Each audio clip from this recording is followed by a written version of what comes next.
Hello, welcome to Growing in Uncertainty.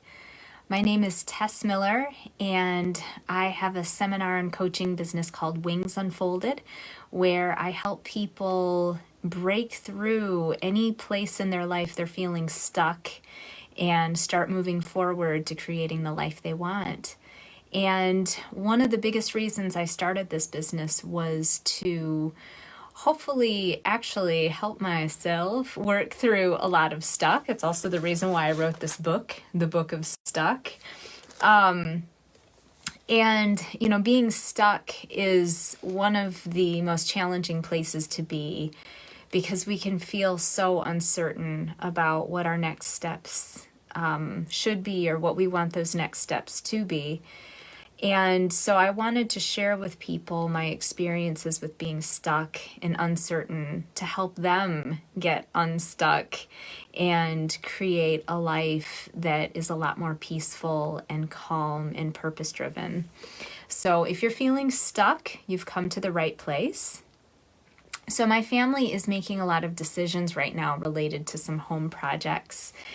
And a lot of decisions have to be made. Making decisions is not my strong suit. As my husband will tell you, I will go back and forth forever trying to decide, what do I want? Is this worth the price? What if we spend too much? What if we're not getting the quality for the amount that we're paying? And so as we're making these decisions, I'm noticing a lot of interesting thoughts and emotions come up for me that come from a very old place. We,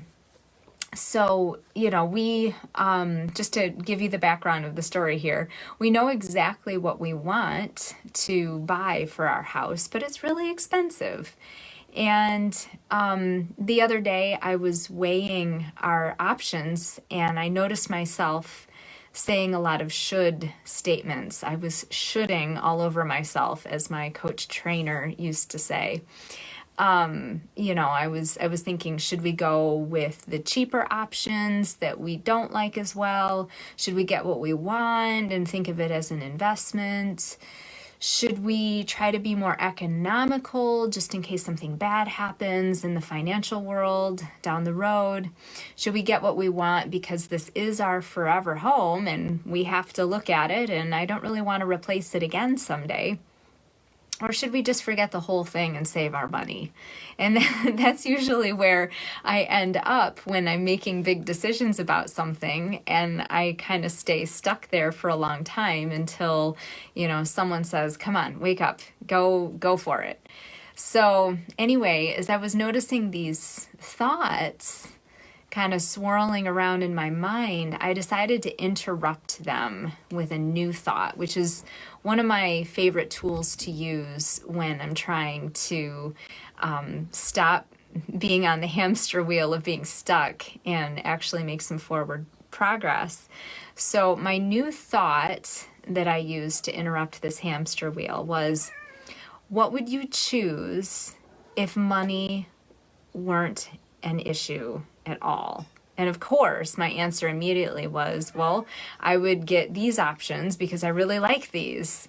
They seem to suit our style. They're really good quality. They're going to last forever. We'd never have to replace things ever again. But then I asked myself, can we afford it? And apparently my cat thinks that we should just go for it. At least that's what I'm taking from her meows. Anyway, can we afford it? And the answer is yes. We have the money in the bank. We've been saving for a really long time for this reason. And we've been really, really fortunate and lucky these last several years that we are able to do that. But I still feel bad about spending the money.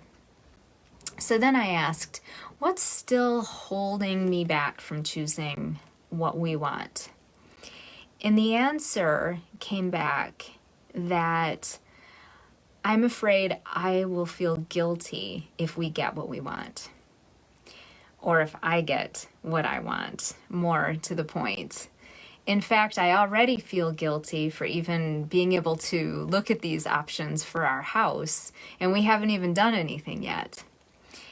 In fact, we're a little bit stuck in this decision phase of the process because I'm feeling all of this guilt.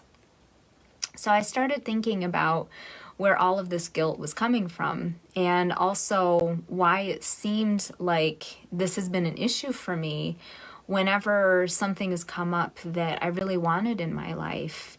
You know, this is not the first time I have felt this way, whether it's been a personal matter, a personal decision, or a professional decision. I've always come to this crossroads of, well, if I go for what I want, I'm afraid I'm going to feel guilty or sad, or I'm going to miss out on something. Whereas if I go for the option that seems like what I should do, then I might feel disappointed in what I get in the long run, but I won't have to feel guilty. So, you know, I started to wonder when the first time was that I felt that way. And then I remembered a story. So when I was 4, a family friend came over, and I don't know, it might have been my birthday or something like that. I could totally be misremembering, but the friend brought over presents for not only me, but also my sister, who is 4 years older than me. Because it was well known that even when it was my birthday, my sister always appreciated getting a little something too. So the friend gave me my present, which was a stuffed animal giraffe. And they gave my sister some stickers. Now, it was a well-known fact as well that my sister loved stuffed animals. She had quite a collection going in her bedroom. But she also loved stickers. And so I can imagine that this family friend was, you know, just thinking, well, it's Tessa's birthday, so she should have the more substantial present. And Amanda can have the stickers or whatever. I don't know. Well, my sister was so upset, and she couldn't hide it. I mean, she was 8, you know, how could she not hide it? So she expressed her disappointment to my parents. She tried to bargain with me. She tried to do a trade with me for this giraffe. And I realized that I wanted the giraffe too. You know, it was given to me. And so I decided to keep it. Well, you know, then I started to hear some of the things that siblings say to their their younger siblings when they're disappointed. You know, you don't appreciate that gift, I should have it. You know, all kinds of things to make me have some kind of a reaction. And of course, I ended up feeling really guilty about keeping this stuffed animal.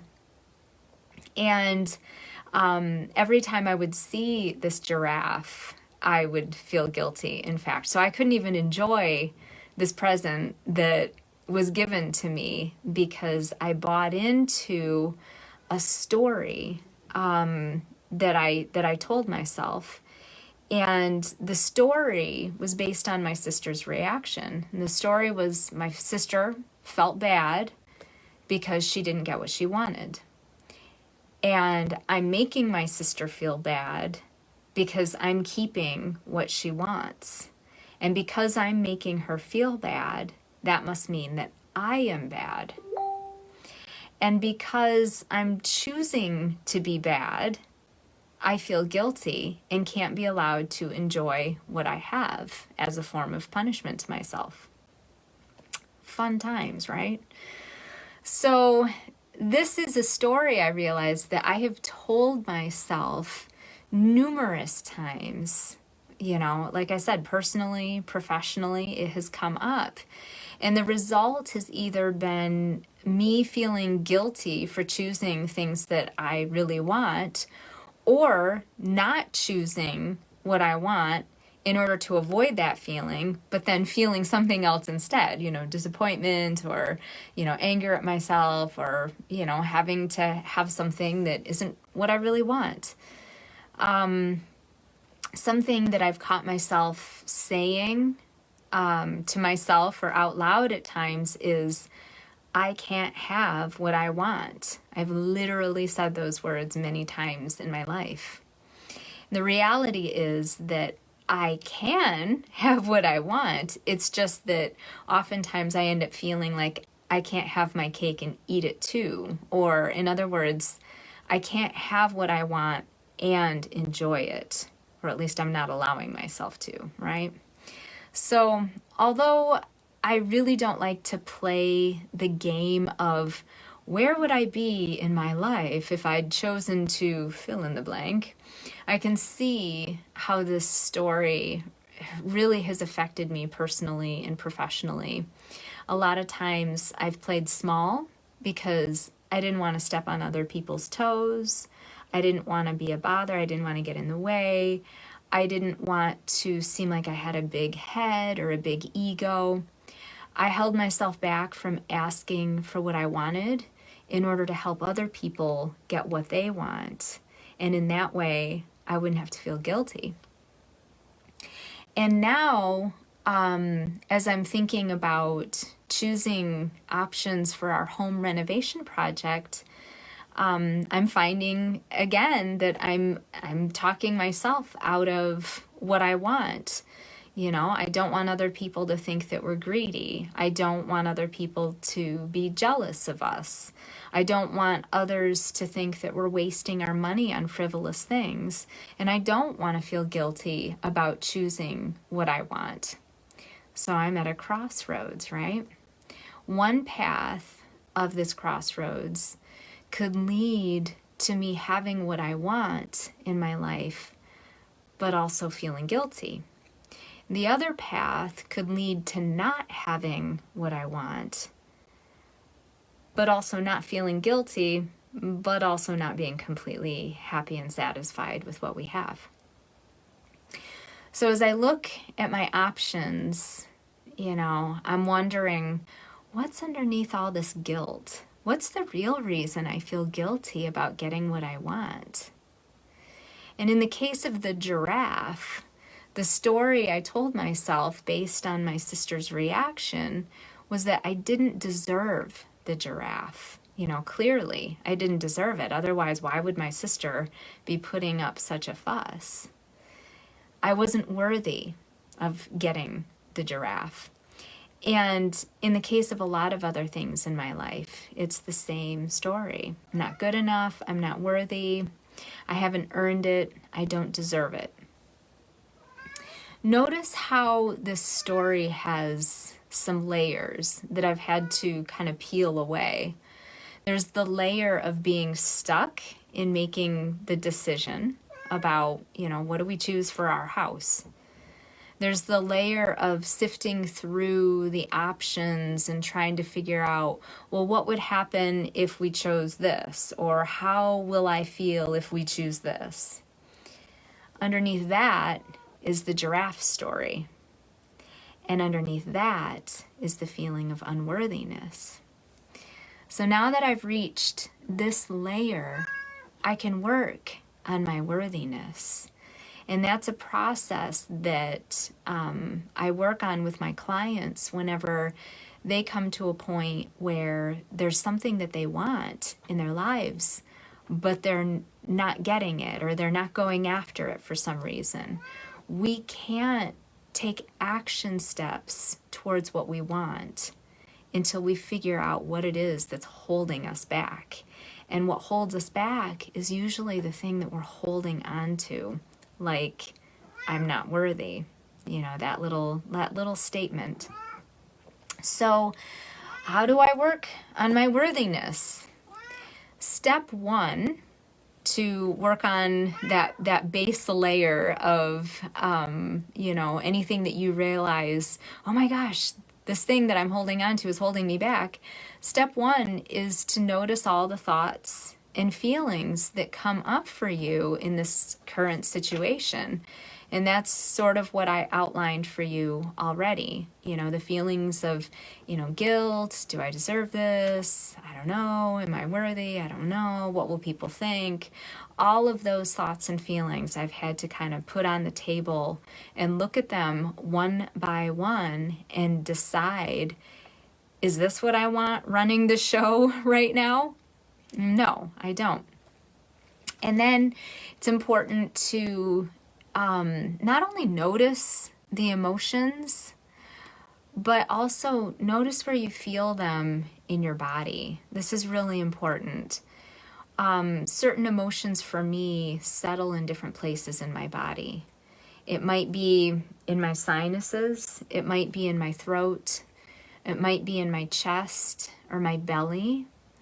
But depending on where that emotion is, it's really important to tune into your body and really get a sense of where you feel it, because then you can sit with it for a little while.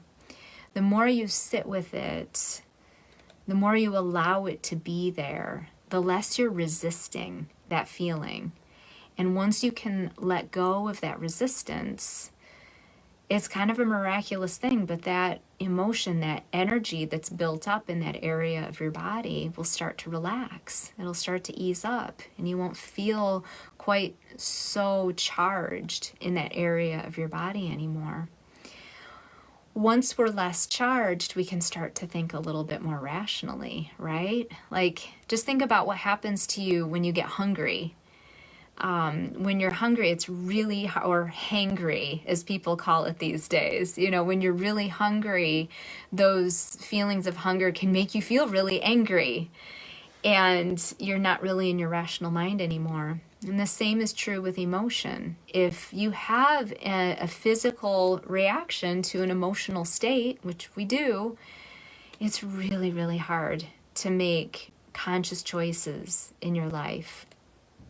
So, sitting with my thoughts and my emotions, the third step for me is to just notice how those thoughts and emotions have made me behave or act or make decisions in my life. Just thinking back, like, oh, I see that the reason I chose to do this was because I was feeling pretty guilty in this situation, or I was feeling scared in this situation. So no wonder I made that choice, or no wonder why I'm so afraid to choose what I want right now, because feeling guilty is really awful. Once you can get some understanding about why you're reacting the way you are, again, the less of a grip this experience is going to have over you. So the fourth step then is to really establish the worthiness for myself in this situation. And the first thing that I've done with this is to look back at the giraffe story and, really reconcile that what happened in this scenario really wasn't anyone's fault. Nobody was going out of their way to make my sister feel the way that she did or make me feel the way that I did.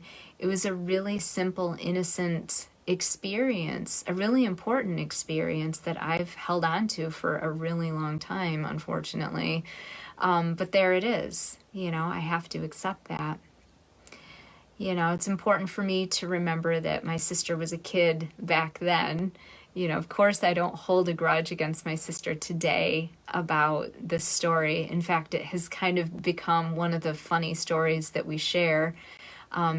Years ago, I got my sister a stuffed animal giraffe of her own for Christmas, just as kind of a haha. Now I can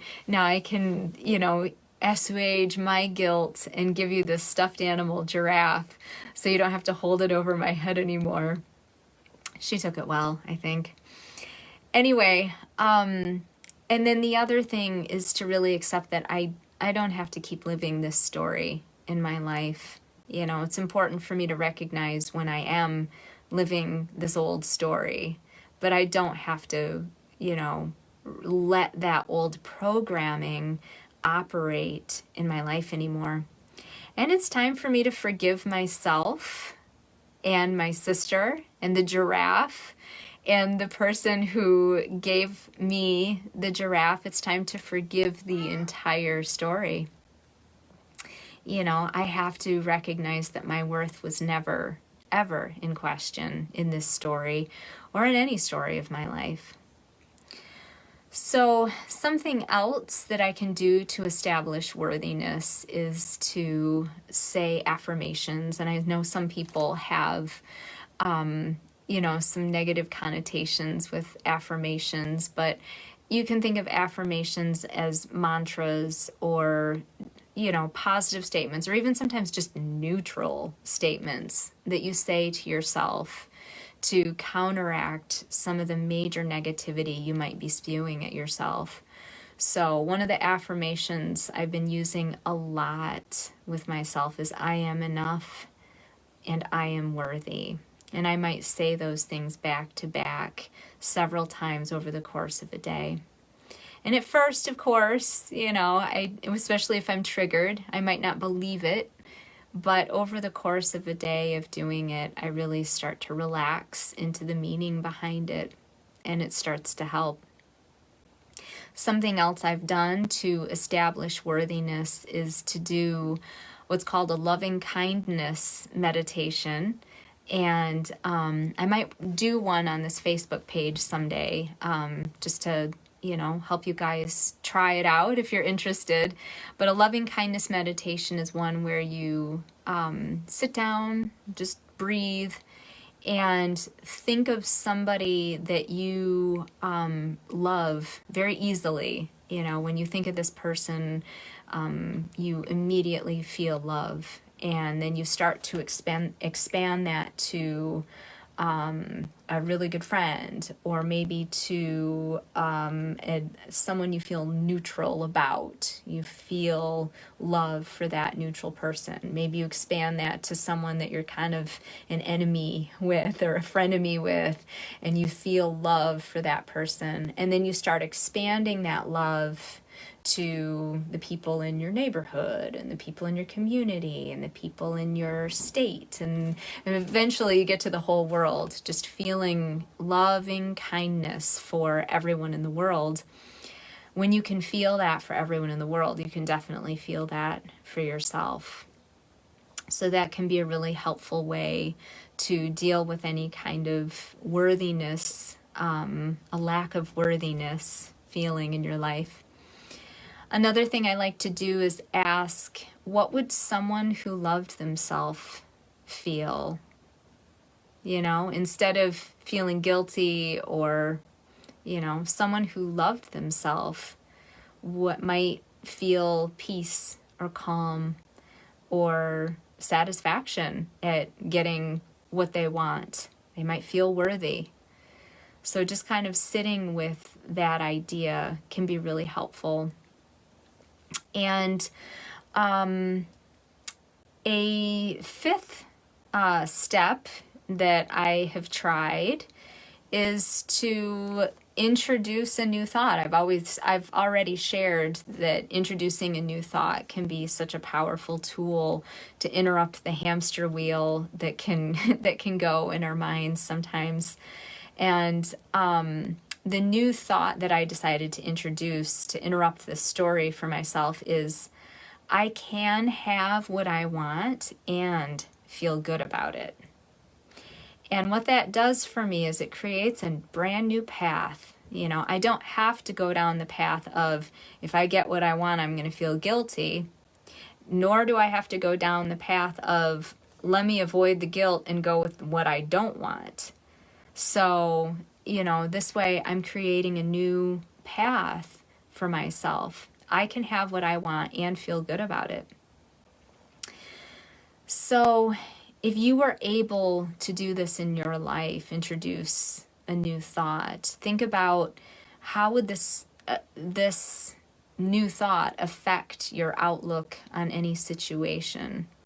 Or how would this new thought affect your outlook on life in general? Sometimes just sitting with new thoughts can be a powerful way to shift you out of thought patterns that aren't really serving you anymore. And then the sixth step for me in this unfolding process has been once I've been able to look at my thoughts and feelings, and I've been able to sit with what I'm feeling in my body, and I've been able to establish my worthiness and introduce the new thoughts, now I'm really finally at a place where I can just look at the facts. Sometimes it's really hard to see just what's going on in a situation in your life when you're so emotionally charged. So now that I've, kind of resolved that emotional charge, now I can look at the facts. So the first fact is that collectively as a family, the three of us know exactly what we want.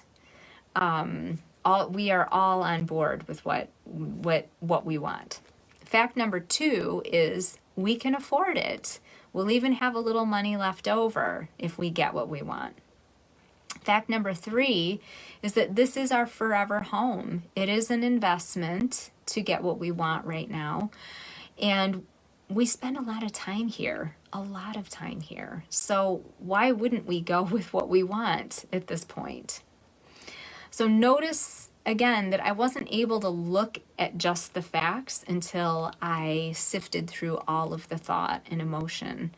No wonder I couldn't decide. I was spinning that wheel, that story over and over again in my head. Once I could release the stories, I could shift my perspective on them, and I could finally make a conscious choice. So how might old stories in your life that you're holding on to right now be holding you back? What would it mean for you to shift those stories? What's possible for you if you didn't believe them anymore? How could making these shifts in thought help in creating the life that you want rather than the life that you think you deserve? So if you ever get to a point where you'd like to talk any of your old stories out with someone, please consider reaching out to me or another coach or a therapist. You really don't have to stay stuck there. And whatever changes and transitions that are going on in your life right now, I hope this message resonates with you. Thank you so much for joining me whenever and from wherever you're joining. I hope that you can use some of these steps in your own life. Please like or share these videos with anybody in your life that might benefit from hearing what, stories I have to share. And if you want to be included in any upcoming information about my book launch or any events that I'll be putting on over the course of this summer, please fill out a contact form on my website, www.tess-miller.com, and you'll get email updates about when all that is happening. You can stay tuned also to any updates on Facebook or LinkedIn under my business name, Wings Unfolded, or you can find me on YouTube or Instagram under my name, Tess Miller. And if there's something that you want help with related to a life transition, please feel free to send me a private message. I'd love to connect with you. And remember that it's okay to be stuck, but you don't have to stay there. Take care and have a great week.